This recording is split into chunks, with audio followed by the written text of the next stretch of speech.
ಈ ಮಾನವ ಶರೀರ ಇರೋದು ಪರೋಪಕಾರಕ್ಕಾಗಿ ಅಂತೆ. ತಾನು ಬದುಕೋದಲ್ಲದೆ ತನ್ನ ಸುತ್ತಲಿನ ಜನರ ಒಳಿತಿಗಾಗಿ ಬದುಕೋನು ಅತ್ಯುತ್ತಮ ಮಾನವೀಯ ವ್ಯಕ್ತಿಯಾಗಿರ್ತಾನೆ.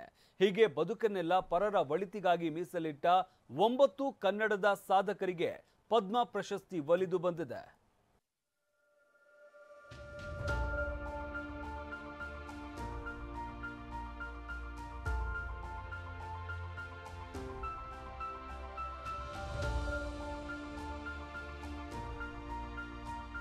ಕೇಂದ್ರ ಸರ್ಕಾರ ಇತ್ತೀಚೆಗಷ್ಟೇ ಪದ್ಮ ಪ್ರಶಸ್ತಿಗಳನ್ನ ಘೋಷಿಸಿದೆ.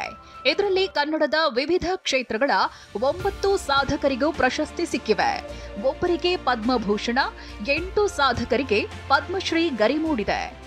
ಕೈಗಾರಿಕೋದ್ಯಮಿ ಸೀತಾರಾಮ್ ಜಿಂದಾಲ್ ಪದ್ಮಭೂಷಣ ಸಿಕ್ಕಿದೆ.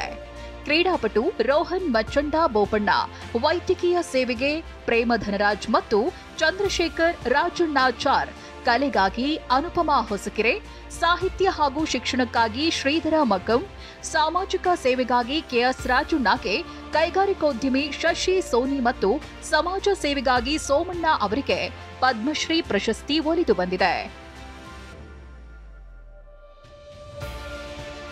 ಈ 9 ಸಾಧಕರಲ್ಲಿ ಮೈಸೂರಿನ ಜಿಲ್ಲೆ ಎಚ್ಡಿ ಕೋಟೆಯ ಮೊತ್ತಹಾಡಿ ನಿವಾಸಿ ಸೋಮಣ್ಣಗೆ ಈ ಪದ್ಮ ಪ್ರಶಸ್ತಿ ದಕ್ಕಿರುವುದು ಪ್ರಶಸ್ತಿಯ ಮೌಲ್ಯವೇ ಹೆಚ್ಚಿದಂತಾಗಿದೆ. ಜೇನುಕುರುಬ ಸಮುದಾಯಕ್ಕೆ ಸೇರಿದ ಸೋಮಣ್ಣ ಕಳೆದ 4 ದಶಕದಿಂದ ಅರಣ್ಯ ಸಂರಕ್ಷಣಾ ಕಾಯ್ದೆಯಿಂದ ಆದಿವಾಸಿ ಸಮುದಾಯಗಳ ಮೇಲಾದ ಶೋಷಣೆ ಹಾಗೂ ಬುಡಕಟ್ಟು ಸಮುದಾಯಗಳ ಸ್ಥಳಾಂತರದ ವಿರುದ್ಧ ಧ್ವನಿ ಎತ್ತಿದ್ರು. ಇವರ ಹೋರಾಟದ ಫಲವಾಗಿ ಗಿರಿಜನರಿಗೆ 6,000 ಎಕರೆಗಿಂತ ಹೆಚ್ಚಿನ ಭೂಮಿ ದೊರಕಿದೆ. ಮೇಧಾ ಪಾಟ್ಕರ್ ನೇತೃತ್ವದ ನರ್ಮದಾ ಬಚಾವ್ ಪಶ್ಚಿಮ ಘಟ್ಟ ಉಳಿಸಿ ಆಂದೋಲನ 1991ರ ಫಿಲಿಪೈನ್ಸ್ ದೇಶದ ಅಂತಾರಾಷ್ಟ್ರೀಯ ಗಿರಿಜನ ಮೇಳದಲ್ಲಿ ಭಾಗವಹಿಸಿದ್ರು. ಅದು ಯಾರಿಗೆ ಸಿಕ್ಕಬೇಕು ಅವ್ರಿಗೆ ಸಿಕ್ಕುತ್ತಾ, ನನಗೆ ಸಿಕ್ಕುತ್ತಂತ ನನ್ನ ಮನಸ್ಸಲ್ಲಿ ಅಂದ್ಕೊಂಡಿದ್ದೀನಿ. ಇಷ್ಟು ದೊಡ್ಡ ಪ್ರಶಸ್ತಿ ನನ್ನ ಪಾಲ್ಗಮಂತ ಜನ ನನ್ನ ಪ್ರೀತಿ ಪಟ್ಟದಕ್ಕೆ, ಜನ ನನ್ನ ಬಗ್ಗೆ ಒಳ್ಳೆಯ ಅಭಿಪ್ರಾಯ ಸರ್ಕಾರದ ಮುಂದೆ ಇಟ್ಟಾರ ಅನ್ಕೋತೀನಿ ನಾನು. ಹಾಗಾಗಿ ಈ ಪ್ರಶಸ್ತಿ ನನಗೆ ಲಭ್ಯವಾಗದ, ನನಗೆ ಖುಷಿಯಾಗದ. ಈ ಪ್ರಶಸ್ತಿ ಲಿಸ್ಟ್ನಲ್ಲಿ ಇನ್ನೊಂದು ಗಮನ ಸೆಳೆಯೋ ಹೆಸರು ಪ್ಲಾಸ್ಟಿಕ್ ಸರ್ಜನ್, ಸಾಮಾಜಿಕ ಕಾರ್ಯಕರ್ತೆ ಡಾಕ್ಟರ್ ಪ್ರೇಮಾ ಧನರಾಜ್. 8ನೇ ವಯಸ್ಸಿಗೆ ಸ್ಟವ್ ಆನ್ ಮಾಡುವಾಗ ಅವಘಡಕ್ಕೀಡಾಗಿ ಮುಖ ಕತ್ತು ಸುಟ್ಟುಕೊಂಡಿದ್ರು. ವೆಲ್ಲೂರು ಆಸ್ಪತ್ರೆಯಲ್ಲಿ 28 ಸರ್ಜರಿಗೊಳಗಾದ್ರು. ಮನೆಯಿಂದ ಹೊರಬಂದ್ರೆ, ಶಾಲೆಗೆ ಹೋದ್ರೆ ಜನರು ಹೀಗಳೆಯುತ್ತಿದ್ರಂತೆ. ತಾಯಿ ಪ್ರೋತ್ಸಾಹದಿಂದ ತಮಗೆ ಸರ್ಜರಿಯಾದ ಆಸ್ಪತ್ರೆಯಲ್ಲೇ ಬರ್ನ್ ಸರ್ವೈವರ್ ಆದವರು. 1999ರಲ್ಲಿ ಅಮೆರಿಕದಲ್ಲಿ ಇವರಿಗೆ ಅವಾರ್ಡ್ ನೀಡಿದ್ರು. ಆ ಅವಾರ್ಡ್ನಿಂದ $10,000 ಬಂತು. ಅದೇ ದುಡ್ಡಿಂದ ಅಗ್ನಿರಕ್ಷಾ ಸ್ಥಾಪನೆ ಮಾಡಿದ್ದಾರೆ. 1,00,000ಕ್ಕೂ ಹೆಚ್ಚು ಸರ್ಜರಿ ಮಾಡಿದ್ದಾರೆ. 25,000ಕ್ಕೂ ಅಧಿಕ ಜನರಿಗೆ ಉಚಿತ ಸರ್ಜರಿ ಮಾಡಿದ್ದಾರೆ. ಇದನ್ನೆಲ್ಲ ಗುರುತಿಸಿ ಪದ್ಮ ಗೌರವ ಸಿಕ್ಕಿದೆ. ಆ್ಯಕ್ಚುಲಾಗಿ ನನಗೆ ಕೂತ್ಕೊಂಡು ಯೋಚನೆ ಮಾಡೋಕ್ಕೆ ಟೈಮೇ ಕೊಟ್ಟಿಲ್ಲ. ನನ್ನೆಯಿಂದ ಫೋನು ಮೆಸೇಜು ಬರ್ತಾನೇ ಇದೆ. ಸೊ ನಾನು ಅಂದ್ಕೊಂಡಿದ್ದೀನಿ ಇನ್ನು ಎಲ್ಲ ಹೋದ್ಮೇಲೆ ಒಂದು ಸ್ವಲ್ಪ ಕೂತ್ಕೊಂಡು ಆವಾಗಲೇ ನನಗೆ ಏನು ತೋಚಿಸ್ತೆ ಅಂತ ಕಾಣುತ್ತೆ.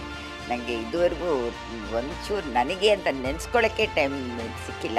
ಒಂದು ಮಾತ್ರ ಗೊತ್ತು, ಇಷ್ಟು ಜನ ನಾನು ಫೋನ್ ಮಾಡ್ತಾರಲ್ಲ, ಇಷ್ಟು ಜನ ಮೆಸೇಜ್ ಕಳ್ತಾರೆ, ಎಷ್ಟು ಜನ ಪ್ರೀತಿಯಿಂದ ಮಾತಾಡ್ತಾರೆ. ಅದು ಒಂದೇ ನನಗೆ ತುಂಬ ಆಶ್ಚರ್ಯ ಆಯಿತು.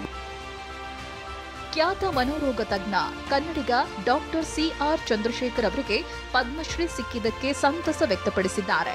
ರಾಷ್ಟ್ರೀಯ ಮಾನಸಿಕ ಮತ್ತು ನರರೋಗಗಳ ವಿಜ್ಞಾನ ಸಂಸ್ಥೆ ಅಂದ್ರೆ ನಿಮಾನ್ಸ್ನಲ್ಲಿ 45ಕ್ಕೂ ಹೆಚ್ಚು ವರ್ಷಗಳ ಕಾಲ ವೈದ್ಯರಾಗಿ ಸೇವೆ ಸಲ್ಲಿಸಿ ಹಾಗೂ ವಿದ್ಯಾರ್ಥಿಗಳಿಗೆ ಬೋಧನೆ ಹಾಗೂ ಶಿಕ್ಷಣ ದಾರಿ ಎರೆದಿರುವ ಡಾಕ್ಟರ್ ಸಿಆರ್ ಚಂದ್ರಶೇಖರ್ ಅವರು 50,000ಕ್ಕೂ ಹೆಚ್ಚು ಜನರಿಗೆ ಉಚಿತ ಚಿಕಿತ್ಸೆ ನೀಡಿದ್ದಾರೆ. ಅಷ್ಟೇ ಅಲ್ಲ, ತಾವು ಸೇವೆ ಸಲ್ಲಿಸಿದ ನಿಮಾನ್ ಸಂಸ್ಥೆಗೆ 1,09,00,000 ರೂಪಾಯಿಗಳನ್ನ ದೇಣಿಗೆ ನೀಡಿ ಮಾನವೀಯತೆ ಮೆರೆದಿದ್ದಾರೆ.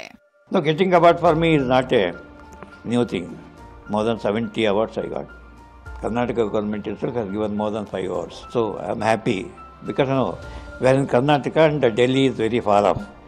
So usually South is forgotten in Delhi for various political and other reasons, distance-wise. So about 9 people this time got the award, the Padma Shri award. ಪ್ರಶಸ್ತಿ ಹುಡುಕಿಕೊಂಡು ಹೋಗೋರಿದ್ದಾರೆ. ಆದರೆ ಈ ಎಲ್ಲ ಸಾಧಕರನ್ನ ಪದ್ಮ ಪ್ರಶಸ್ತಿಯೇ ಹುಡುಕಿಕೊಂಡು ಬಂದಿದೆ. ಅದಕ್ಕಾಗಿಯೇ ಪದ್ಮ ಪ್ರಶಸ್ತಿ ಮೌಲ್ಯವೇ ಹೆಚ್ಚಿದೆ. Bureau report, TV9.